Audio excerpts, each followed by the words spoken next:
People are dead already. Yeah, Peter? I got one. Your son Eric posted a photo of what will be the Trump Presidential Library. Yeah. It's a huge skyscraper.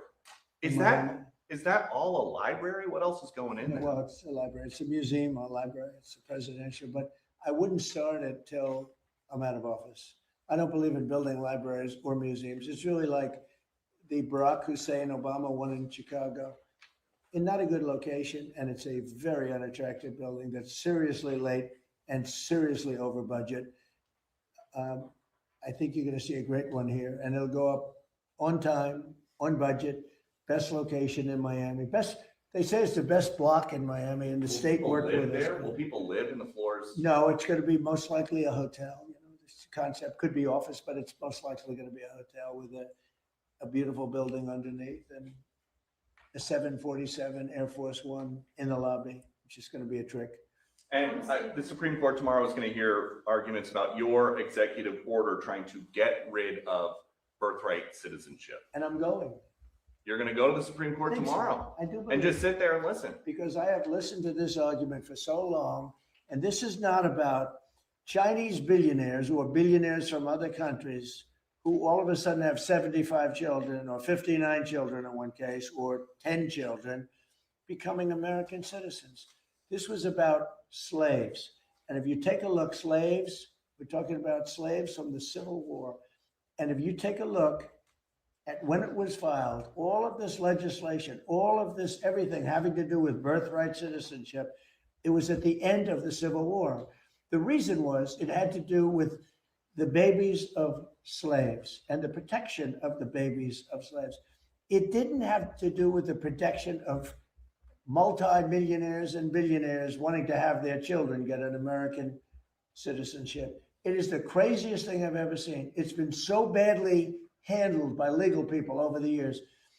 If you look at the original birthright citizenship papers, they all happened right after the Civil War. The reason was it had to do with the babies of slaves.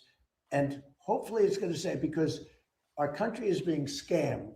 We're getting all of these people, they're selling the rights to them. People are making a living, a big living, getting hundreds of thousands and even millions of dollars from bringing people in and saying, congratulations, your whole family is going to be a citizen of the United States of America. That's not what it was for. It wasn't for billionaires bringing people in or family in. It was for the children of slaves. And what you really have to do, and I don't think the lawyers talk about it as much, look at when the Civil War ended and look at the date of when this was enacted. Okay. Have you ever been to the Supreme Court before? Is this going to be the first time going to the Supreme Court? No, I went once before. The opening of the Supreme Court in the last administration. And which justices will you be listening for most closely? I love a few of them. I don't like some others. And you know, you say what you want, but you have the ones that were appointed by Barack Hussein Obama and Biden. I don't care how good your case is. You can have the greatest case ever. They're going to rule against you. They always do. And it's not supposed to be that way. Now, the Republicans tend to be very different. They want to show how honorable they are. So a man can appoint them and they can rule against him. It's so proud of it. We're so proud we ruled against Trump. We're so proud. We're above it. There are those that say that's wonderful. And there are those that say they're so stupid. But the Democrats never fail at one thing. When Barack Hussein Obama or when Biden appoints somebody, they go along that line. You can have the greatest case in history. And almost, I guess I have to say almost, maybe I don't have to say it, almost without fail, those people, 4 of them, sometimes 5 of them, but 4 of them will vote against you. You don't have a chance. You don't have a chance. And that's not what the court system is. Now, the Republican appointees tend to go, and this has been long before me. This has been for many years. Some people would call it stupidity. Some people would call it disloyal. Some people would say they're right in doing it. And I don't mind being right, but the other side almost never does it. Almost. I think you could find maybe a couple of instances. Almost never does. when a Democrat appoints a judge, and I'm talking about judges, not just justices, you go before some of these Democrat judges in Washington, D.C., and you don't have a chance. That's why I gave pardons to hundreds of people that were so badly treated, having to do with J6. Yeah. President Trump.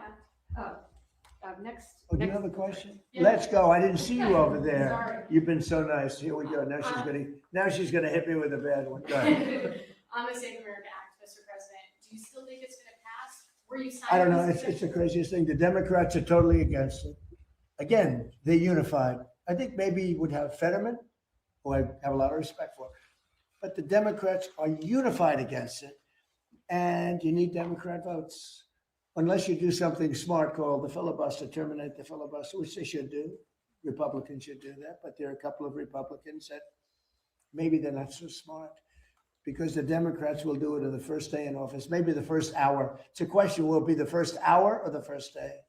So who can believe that a person, you can't even get it to the floor, that a person wouldn't vote for, think of it, for citizenship, proof of citizenship, for voter identification. And we also added one, we added mail-in ballots with exceptions for the military, for people that are sick, people that are traveling, for the disabled. We have very generous exceptions. But who would believe that that would be possible not to get those things to vote for? And then we added, best of Trump, we added no men and women sports. Different subject, but we added that, and we said no transgender mutilization of our children. These are all 90, 95, maybe 98 in some cases, maybe 99 in terms of those first two. If you talk about the first two, I think at 98, 99% voter identification, right? Don't you think it's nice with picture? Wouldn't you think it's nice when the Democrats had their convention? I remember it so well. You had to have identification to get into the arena, and they had a card that was bigger than most of their chests, and it had everything. It had their picture. And if you didn't have that card, they threw you away. In New York City recently, we had a big snowstorm. Mayor Mandami he called out for people to shovel snow. But you had to give identification with picture. If you didn't have, and it wasn't one identification, you had to have two. So to shovel snow in New York City, you need identification, double with picture. But to vote, which is maybe our most cherished thing, you don't need. They don't want voter ID, the Democrats, because they want to cheat. The problem is we need their votes. In order to get it, you need their votes. And look, they know their policy is so bad. They know that if they gave those votes, they might never win another election. So they're fighting like hell. They're actually fighting for their survival because their policy, the Republicans have great policy, smart policy, strong borders, low interest rates, low taxes. We just gave you the largest tax cut in history. All these great policies, we want a strong military. Look at our military. We have the strongest military. Look what happened in Venezuela. It was so incredible. People said the greatest military maneuver they've ever seen. Look what's happening in Iran. We're totally unchecked. Everything's been bombed out. They have no anti-aircraft protection. They have no nothing. They don't have anything. Look at our military. The Democrats don't want that. And when I read the fake New York Times, you take a look at it, it's like, oh, they're putting up a good fight. They're not putting up a fight. They're not even shooting at us, okay? We have planes are just ruling the sky. We have airplanes. Those two. We have airplanes, nice, right? Lincoln with a little modern touch. The great Benjamin Franklin with a little modern touch. But think of it, they are roaming the skies over Tehran. They're not even being shot at because their equipment's been totally decimated. They have nothing to shoot. They have no Navy, they have no anything. And just think about this. They have no Navy. They have no military. They have no nothing. They're losing. They admit they're losing. They're begging to make a deal.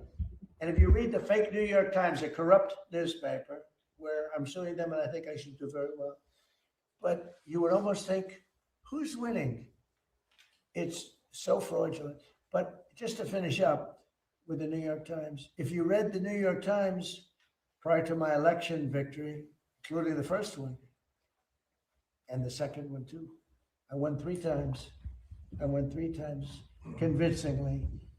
But let's go to the third victory. If you read the New York Times, you would say, oh, Trump's going to lose. But I won in a landslide. I won the popular vote. I won the Electoral College in a massive number, right? Massive. I won the counties, 86% of the counties I won. All of these different things. Winning the popular vote for a Republican is, pretty amazing. But if you read the New York Times for months and months and months, you were hearing, oh, Trump, he's doing so badly. We have to straighten out our media. The reason their circulation is way down, the New York Times circulation, has gone way down. Washington Post is almost extinct. The papers that are being dishonest, papers generally, people don't believe the media. And to finish, I got 93% bad publicity. Some people say 97, but between 93 and 97.